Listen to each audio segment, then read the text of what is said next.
बोलो कार्तिक के ठाकुर की जय, तुलसी मैया की जय। कार्तिक महात्म 29वां अध्याय।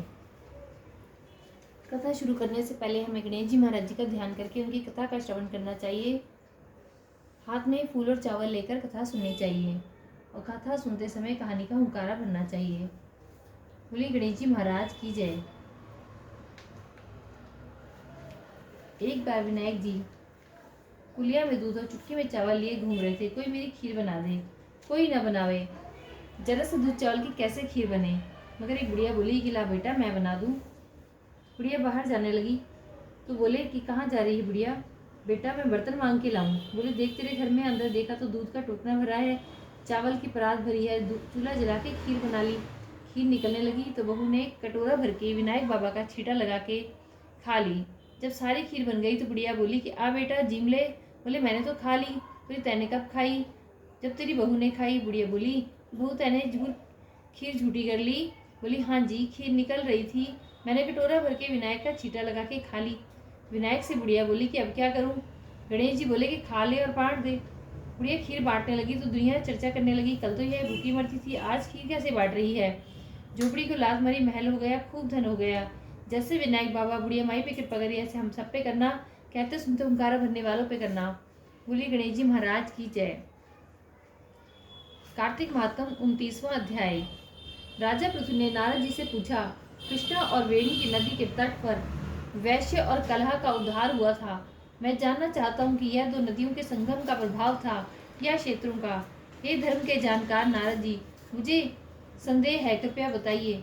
नारद जी ने कहा कि कृष्णा तो साक्षात कृष्ण का शरीर ही है और वेणी महादेव का रूप है।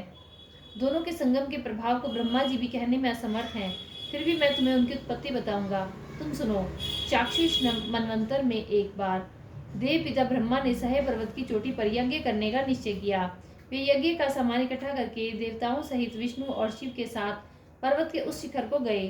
भृगु इत्यादि मुनि लोगों ने ब्रह्म मुहूर्त में उनके दीक्षा विधान के लिए एक सभा का आयोजन किया।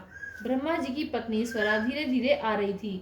तब भृगु ने विष्णु से पूछा कि विष्णु, तुम्हारे बुलाने पर भी स्वरा नहीं आई, मुहूर्त निकला जा रहा है, दीक्षा विधि ने का कार्य कैसे होगा।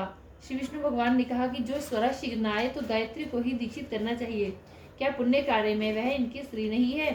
भगवान रुद्र ने भी तो विष्णु की बात मान ली। यह सुनकर भृगु ने गायत्री को ब्रह्मा के दक्षिणायन में बिठाकर दीक्षा विधि की।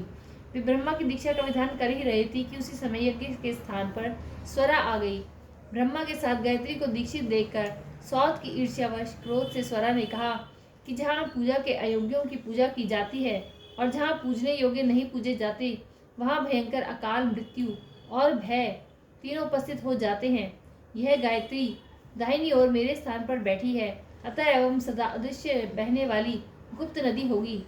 इस आसन पर आपने मुझसे छोटी को बिठाया है, अतः आप लोग भी यह रूप जड़ रूप नदियां होंगे।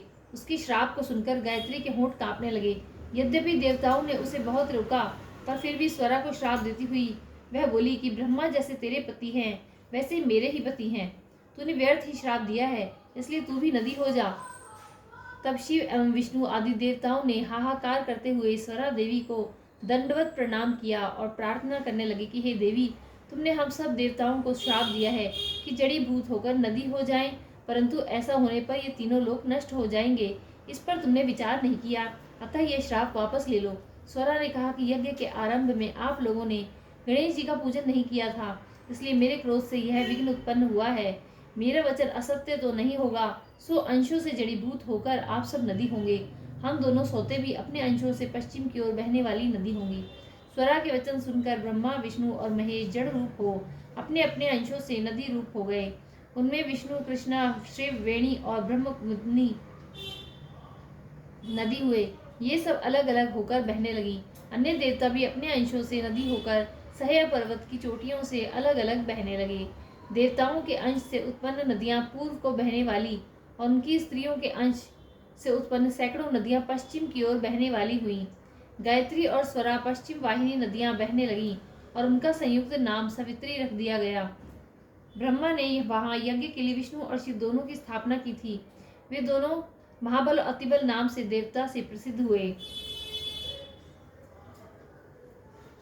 कृष्णा और वेणी नदी की उत्पत्ति का वर्णन जो भक्त सुनेगा या सुनाएगा उसके दर्शन और स्नान का फल प्राप्त होगा।